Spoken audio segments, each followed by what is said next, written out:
የአንዲት እህታችን የህይወት ታሪክ ላንብብላችሁ ማለት ነው። ይጠቅማችኋል።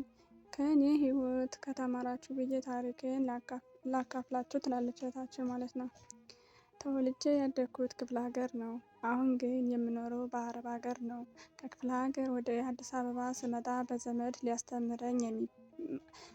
ሊያስተምር የሚባል ስበብ ነበር የመጣሁት። ነገር ግን ከዚህ ዘመድ ነገር መስማማት አልቻልንም። ማለትም ይሄ ዘመድ ተብዬው በጣም ሀብታም ነው። በዚህም ፀጉር ቤት ነበረ ክፍሉ የሚያስተምረኝ። ታዲያ ሚስቱ መውለድ አትችልም ነበረ።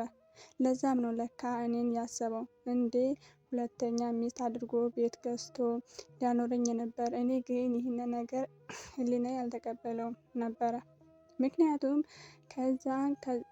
ከዘመድ ጋራ እንዲህ አይነት ጽያፌ ነገር መፈጸም አልፈለኩም። ስለዚህ ማንም ሳያየኝ ተነስቼ ጠፋሁና ስራ ታራ አዲስ አበባ አካባቢ ቤት ተከራይቼ በምኖርበት ወቅት ይህንን የዛሬ ልንገራችሁ የፈለኩትን የህይወቴን ያመሰቃቀለብኝን በታክሲ ሹፍርና የሚተዳደረውን ፍቅረኛዬን ተዋወቅኩት።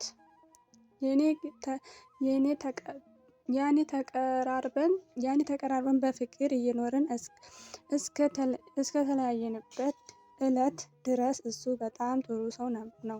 በቃ ምን ልበላችሁ በእውነቱ ለእኔ ለተሰጠኝ ውድ ስጦታ እስከሚመስለኝ ድረስ ነው የተሰማኝ። በአጋጣሚ ኮንዶሚኒየም ቤት ተመዝግበን ነበርና እጣው ሲደርሰን ቤቱን አከራይተነው እኛ ግን ወደ ኮቶቤ መስመር አካባቢ ተከራይተን እንኖራለን። እንዲህ እንደያ እያልን ለ3 ዓመታት በአንድ ቤት ውስጥ አብረን መኖር ጀመርን። በቃ ባል ነው ማለት ትችላላችሁና እሱም ሁሌ አንፈራረም ብሎ ሲጨቀጭቀኝ አንድ ቀን እሺ ብዬው ክፍለ ሀገር ሂጄ ላገባው መሆኔን የሚገልጽ የምስክር ወረቀት ይዤ መጥቼ ነበር። ነገር ግን ደስተኛ እንሁን እንጂ በመተዳደሪያ ያለንም እሱ የታክሲ ሹፌር ነው። የታክሲ ሹፌር ስኮን ደግሞ የምታገኙበትን እና የምታጡበትን ጊዜ አለ። ይህም አልቀረ አሰሪዎቹ እነሱ ከስራ አስተናብተውት ታዲያ እየተቸገረን ፈተና ውስጥ ገባን። እኔ ለዚህ ፍቅራችን ስል ብዙ መስዋዕትነት ከፍያለሁ። ጌጣጌጦችን ሽጫለሁ። ሰው ቤት ተመላልሼ ሁኜ በመስራት ለፍቅራችን አቅሜ በፈቀደው ደፋ ቀና ለማለት ሞክሬያለሁ። በዚህ መሃል ግን አንድ ሀሳብ መጣልኝ። ለምን አረብ ሀገር ሂጄ ሰርቼ ትንሽ የሆነ ነገር አንይዝም በሚል ተነጋግረን ተግባባን። ተነስቼ ወደዚህ ኩዌት መጣሁ። በየቀኑ እንደዋወላለን። ነገር ግን እኔ የዚህ መምጣቴ እዛ ብዙ ክፍተቶችን ፈጠረ። እኔ እየሰራው በምልክለት ገንዘብ ቤት እቃዎችን ሁሉ እያሟላ ቤታችን ማማር ጀመረ። ይህኔ ወደ ሀገሬ መሄድ መናፈቅ ጀመርኩ። በጣም ጓጓሁ። እኔ እዚህ ስራ ጫና እጅግ ተወጥሬ እየሰራሁ ነገን ተስፋ አድርጌ የሚሰጠኝን ገንዘብ ተበድረንም ቢሆን የሰውን ይይዛል እያልኩ እንደገና በየመሃሉም እያንዳንዱ የቤት እቃዎችን አሟላ እያልኩኝ ገንዘብ እልክለት ነበረ። ዳሩ ግን ለካስ እኔ በምልክበት ገንዘብ እሱ ሌላ ነገር እያደረገበት ጀምሯል። ይህንን ግን ለእኔ ማንም አልነገረኝም። ምክንያቱም በየሳምንቱ ለእኔ ይደውላል። እኔም ሳንቲም ሳገኝ ካርድ ሞልቼ ዘወትር በምደውል ሰዓት ማንም አልነገረኝም። እሱ ምክንያት ከቤተሰብ ከዘመድ አዝማድና ከጓደኞቼ ሁሉ ቆራርጫለሁ። እስካሁን ድረስ ይህን ሁሉ ሁኜለት እየኖርኩ ነበረ።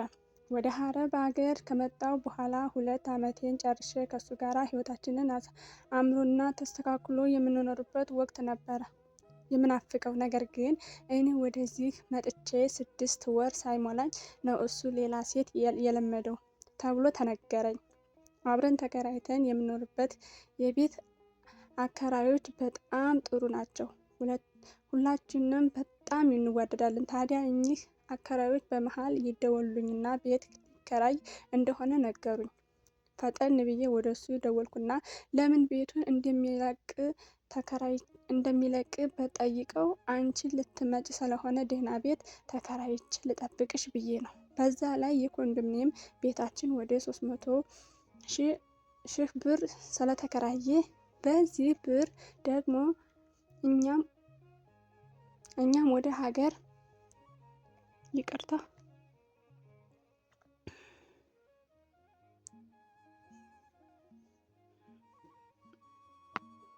ይቅርታ ባቋረጥኩባችሁ ቤተሰብ። ባይገርማችሁ በህልሜ ዘወትር አልጋችን ተሰብሮ አይ ነበረ።